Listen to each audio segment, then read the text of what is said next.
second letter to the Corinthians, chapter 10, verse 3 says, "For though we walk in the flesh," look how honest Paul was, "though we walk in the flesh," because you can't say that you walk as an angel with a glorified body. It isn't glorified.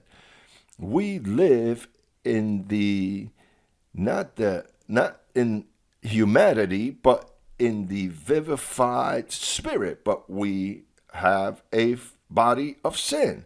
But Paul says, a body of weakness. Though we walk in the flesh, we do not war. Again, here's the soldier. We're not weak in this work.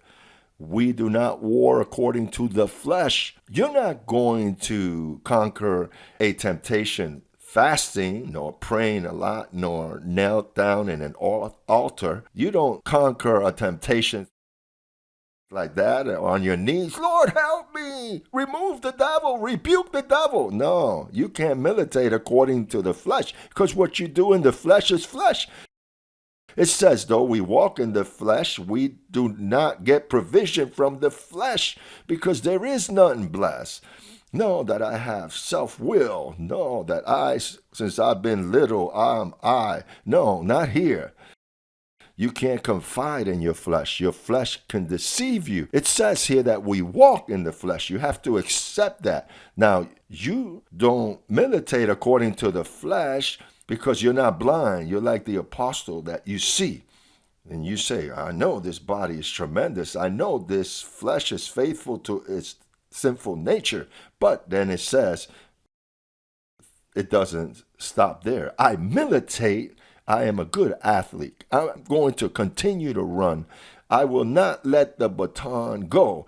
Sometimes I feel like fainting. It seems like the race will never finish. But it says here, it says we don't militate according to the flesh. Verse 4 says, "For the weapons of our army, our warfare."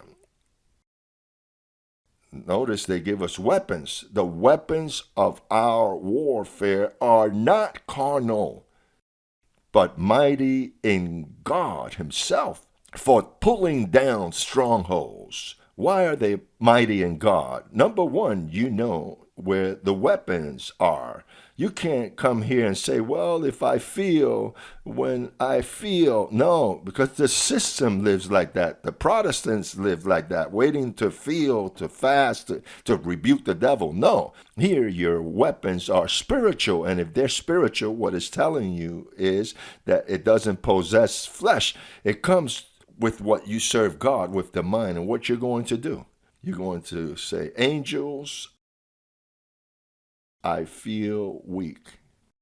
Angels, I feel that I need your coverage. Angels, solve this matter. I know that I cannot solve it.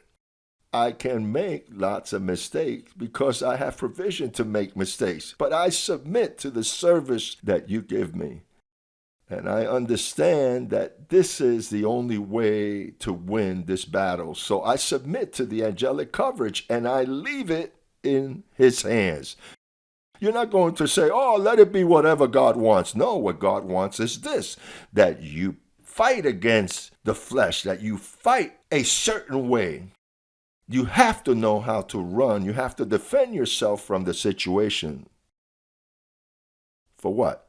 So that you obtain the prize, so you are not disqualified.